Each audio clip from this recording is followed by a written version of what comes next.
Let's discuss roller gun pretension. First of all, what is pretension?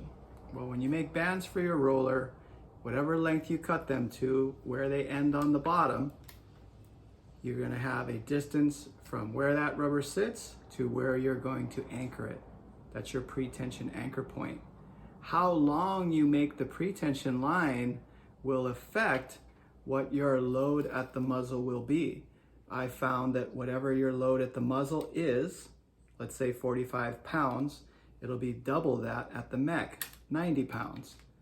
Pretension value is going to change based off the diameter rubber that you're using. A thinner diameter rubber is more amenable to stretching further. Because of that, when you have a greater stretch percentage, the more you stretch it, the faster it wants to return to shape. That's then going to affect your shaft speed. So when you're using a lighter shaft and you want your shots to be very quick and very flat, you can go with a smaller diameter rubber at a higher stretch percentage at a higher pretension value. If you go with a thicker rubber, because there's more volume to the rubber, it's not going to stretch as easily as a thinner diameter would. Not that it can't, it'll just be more difficult for you to get it there. So that being said, this pretension line is going to be a lot longer than the pretension line on a thinner diameter rubber because we're looking at muzzle weight. What we are at the muzzle versus what we are at the mech, and we want the gun to remain loadable. There's no point in cutting the rubber so short, pretensioning it at such a high value that now we require a load assist to load the gun because now it's not very usable. And if you're using a small diameter shaft, you're going to overpower it. You're going to create shaft whip. You're going to have issues with accuracy. So I got some questions today, and most of it was stemming, what's the minimum amount of pretension? What's the maximum?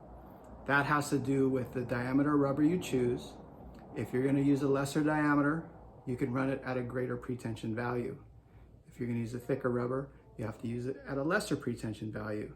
Keeping in mind the way rollers work, when you have rubber on the top and the bottom, as the energy pushes forward, that energy needs to come back at you. In a conventional gun, that comes back in the barrel as recoil. With a roller gun, that energy comes back in the rubber as a shock wave.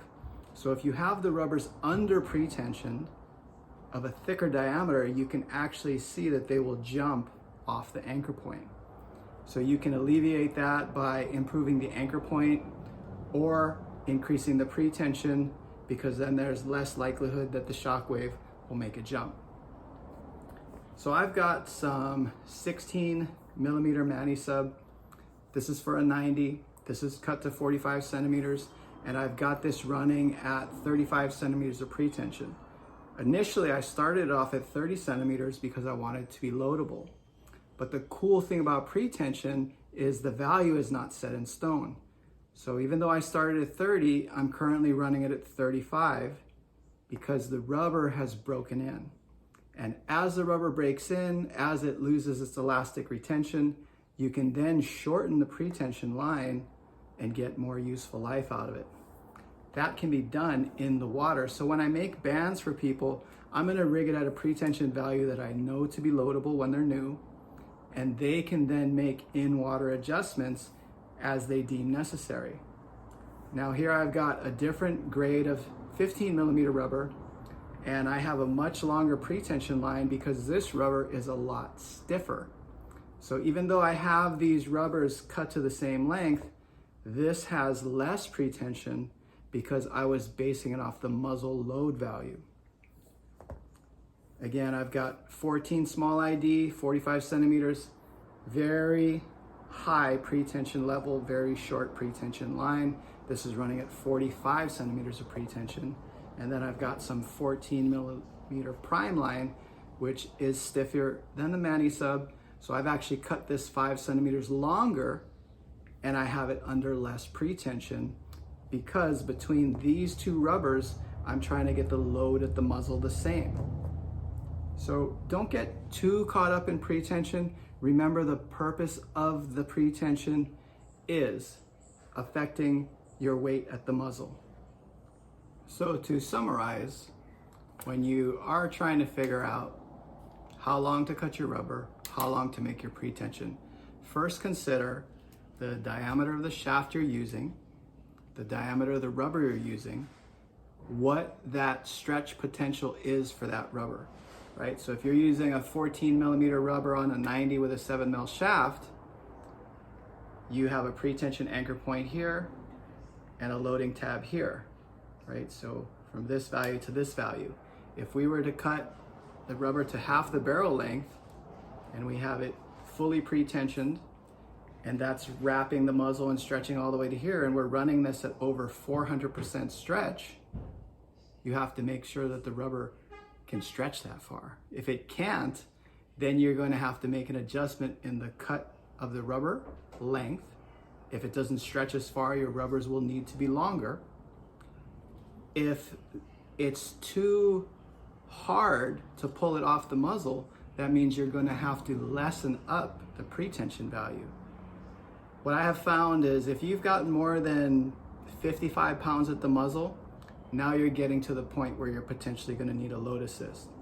So with 14s, I try to get it at 40 pounds, 15 at 45, 16 at 50. Anything more than that, and like I say, you might need a load assist, which I don't really like to have to use. So if you guys have any questions in the way of pretension, it's really not that complicated. It's simply based off the load at the muzzle. You want it to be loadable. If it's not loadable, your gun's not that user-friendly. And then you're wrestling with your gun, and that's taken away from why we're in the water in the first place, and that's to have fun and shoot some fish to feed our families. You got any questions? Leave a comment below. Don't hesitate to ask. Always happy to help. Aloha.